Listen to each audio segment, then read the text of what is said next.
Pagod ka na ba na hindi ka kumikita sa iyong crypto trading? Or unsure ka or confused ka on when to enter or exit a trade? Well, meron akong isang simpleng indicator that you can follow that will help you on your crypto quest. Ladies and gentlemen, my name is Mark of Crypto Quest PH, and I'll be here guiding you in your own cryptocurrency journey. As mentioned in the intro, itong simpleng indicator na pag-uusapan natin ngayon sa video na ito ay makakatulong ng sobra sa iyong trading journey. Especially kung nagsisimula ka pa lamang or isa kang beginner.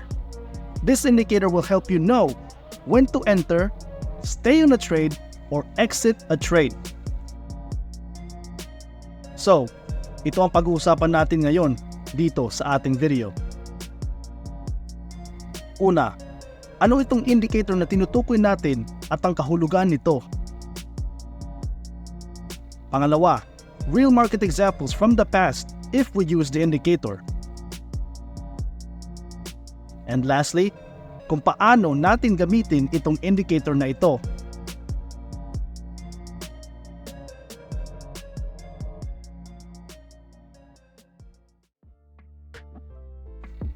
So, ano ba talaga itong indicator na tinutukoy ko?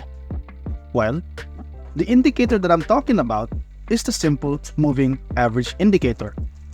According to Investopedia, a simple moving average or SMA calculates the average of a selected range of prices, usually closing prices, by the number of periods in that range. To be more specific, we are going to use the 10-period simple moving average on a weekly chart, which means we will be looking at the 10-week period average. More on this later. So, to put it simply with the simple analogy, kung si Juan ay may average grade na 75% for his past 10 exams and on the 11th exam, meron siyang grade na 85%. His current grade is simply above his average, which means psychologically, sisipagan si Juan mag-maintain ang kanyang grade. Mag-aaral ito talaga si Juan to keep his 85% or to even increase it. So in the same way, sa market, pag nakikita ito ng mga traders at investors na kung ang price ng isang asset ay above a certain period average, mas mahihinganyo ang mga investors at traders mag-invest. Kasi nga, the asset is simply performing better than usual. Isa pa sa mga dahilan kung bakit mas attractive ang asset kapag ito ay above its moving average to investors ay 1. Kapag ang isang asset ay above its moving average, ito ay considered to be in an uptrend. Ibig sabihin, ang asset ay maganda ang performance at paniniwalaan ng mga investors na magpapatuloy ang magandang takbo nito. Kaya naman handang mag-invest sa mga investors ng mas malaki sa asset dahil sa paniniwala na patuloy itong tataas ang halaga. Bukod dito, kapag ang asset ay nasa itaas ng kanyang moving average, ito ay considered less risky kumpara kapag nasa ibaba ang asset from its moving average. Ito ay dahil ang moving average ay gumagawa ng support para sa asset at tumutulong na maiwasan na ito ay bumagsak ng sobra.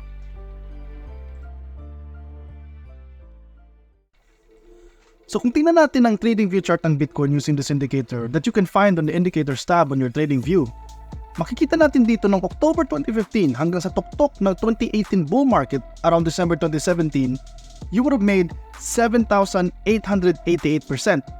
Second example, from April 2020 to 2021, kikita ka sana ng 744%. And lastly, from the current bull market that we are in so far, you would have made around 75 to 80% on your gains so far.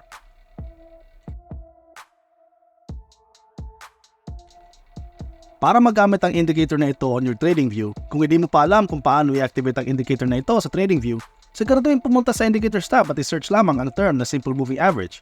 Now, since na-mention ko prior that we are using the 10-week period, siguraduhin natin na nasa tamang chart tayo, to weekly chart if you are following. Huwag kalimutan rin itakda ang tamang settings para sa SMA. Tiyakin na napili ang 10 period at piliin ang inyong nais na kulay. And lastly, siguraduhin manatili makikita ang mga linya sa pamamagitan ng pagpapalapad nito o pagpili ng mas makapal na linya. Looking at the weekly chart, makakakita tayo ng ilang mga obserbasyon kapag ang 10-week SMA ay present sa chart.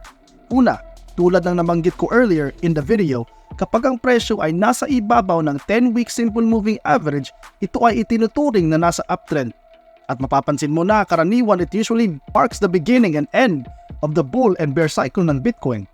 Ibig sabihin, ito ay maaaring magbigay ng signal kung kailan maaaring magsimula o magtapos ang isang long-term uptrend. Kaya kapag ang presyo ng Bitcoin o anumang asset na tinitingnan mo ay nag-cross pataas sa 10-week SMA o sinusuportahan nito pagkatapos ng ilang mga kandila, maaari na natin bilhin ang asset. Ganon din kapag ang asset ay nag-uumpisang tumawid pababa sa moving average, karaniwan itong nagpapahiwatig ng start ng isang long-term downtrend.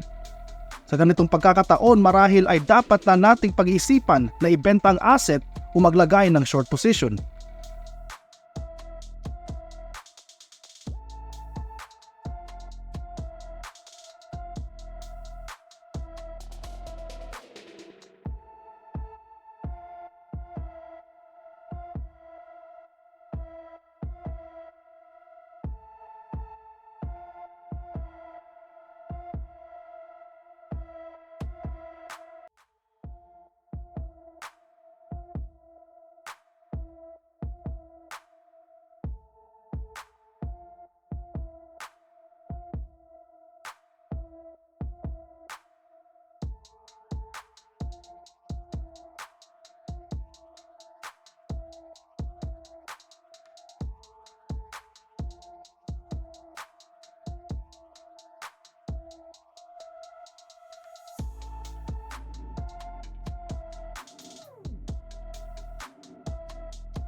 Kung nakarating ka sa punto ng itong video, nais kong una sa lahat ay magpapasalamat at tumaasa ako na ang video na ito ay nakatulong sa inyo sa anumang paraan o anyo sa iyong crypto trading or investing journey.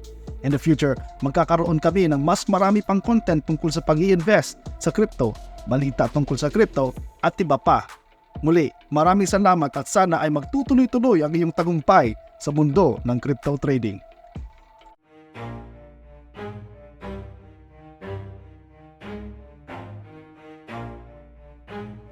Never stop, I'll get it if I want it. Gotta make to myself a promise. I won't quit, keep going till I got it. I won't give up till I'm on top. Yo, no, I ain't the type to give up. If I do something, man, I do it till I get what I want. I turn a business out of nothing into something I love. I got a poker face, but honestly, I'm not one to bluff. I flip a switch, never miss, man, I always stay up. Don't let them see